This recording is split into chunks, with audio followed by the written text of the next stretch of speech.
Mutaffifinler kimlerdir? Gayet açık ve net bir şekilde duyuruyor, bildiriyor, ilan ediyor. Onlar ki kendilerine ölçtükleri zaman tam ölçüyorlar, tartıyorlar eksiksiz, ama kendileri satarken, başkasına verirken eksik ölçüp tartıyorlar. Şimdi tehdide bakalım. Böyle yapanlar için yapılan tehdit nedir? Kendilerine mi kalacak? Ela yazunnu ulaike ennehum meb'ûthûne liyevmin azîm. Onlar zannetmiyorlar mı, inanmıyorlar mı ki büyük bir güne gönderileceklerdir? Bütün bu yaptıklarının hesabını vereceklerine inanmıyorlar mı yoksa?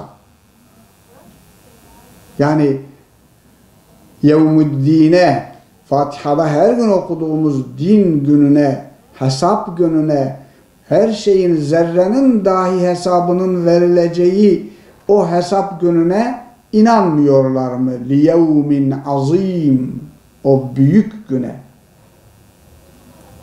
يَوْمَ يَقُومُ النَّاسُ لِرَبِّ الْعَالَمِينَ. Ve canlandırıyor ayet-i kerime o hesap gününü. O gün ki alemlerin Rabbinin huzurunda durulacak, bizzat ona hesap verileceği o güne inanmıyorlar mı? Maazallah. Eksik ölçmek ve tartmak.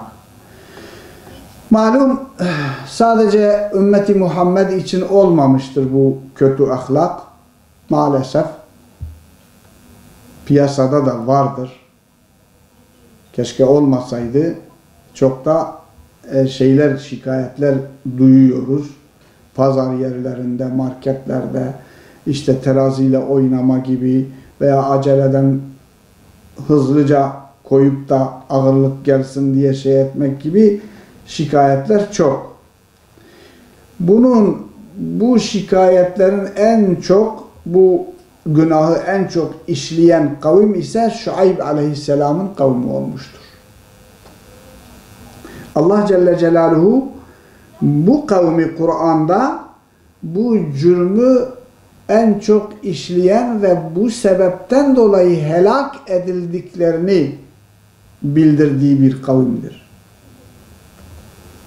Helak etmiş Allah Celle Celaluhu onları. Ya kavmi, Hazreti Şuayb onlara diyordu, ilan ediyordu, çağırıyordu, yalvarıyordu adeta. Ey kavmim, evful mikyale vel mizane bil kıst ve la tebkasun nase eşyâhum.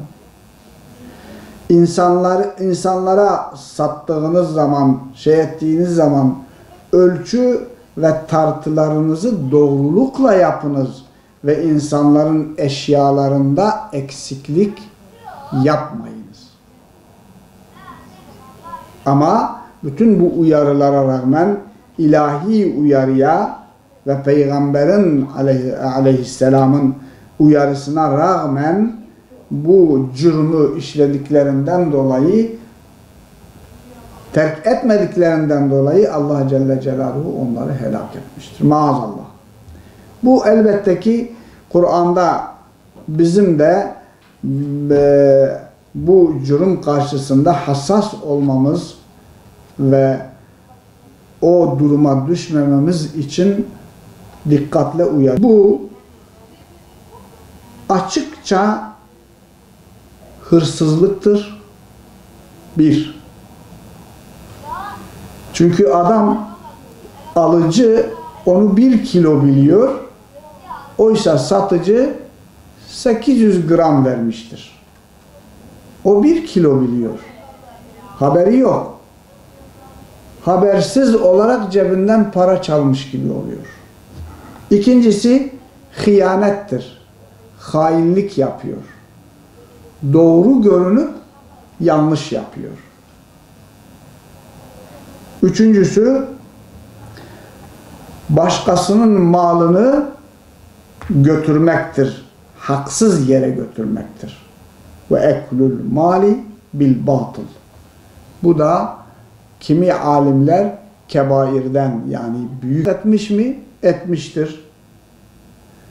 İster bu şekil kazanılan haram olsun, ister başka şekillerle kazanılan, edinilen haramlar olsun.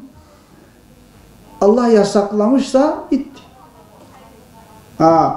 Yasakladığı halde kişi işliyorsa bu cürmü, elbette ki onun ahirette cezası, akıbeti vardır. Malumunuzdur ki kul hakkını Allah Celle Celaluhu şehide bile affetmiyor. İlla ki hak sahibi onu affedecek. O hakkından vazgeçerse hesapta o şekil kurtulunabilir, bilinir. Eğer haram olarak kazanmışsa, bu harama haram katmışsa ve o şekil gitmişse, başkasının malını alenen gasp etmişse ya da gizliden çalmışsa veya başka yollarla, kumar şekliyle, haşa, fuhuş, insan ticareti, faiz, Allah'ın haram dedik ya, haram kıldığı şeyleri bile bile bunu yapmışsa elbette ki onun cezası büyük olacaktır. Maazallah. Hepimiz bundan kaçınmalıyız.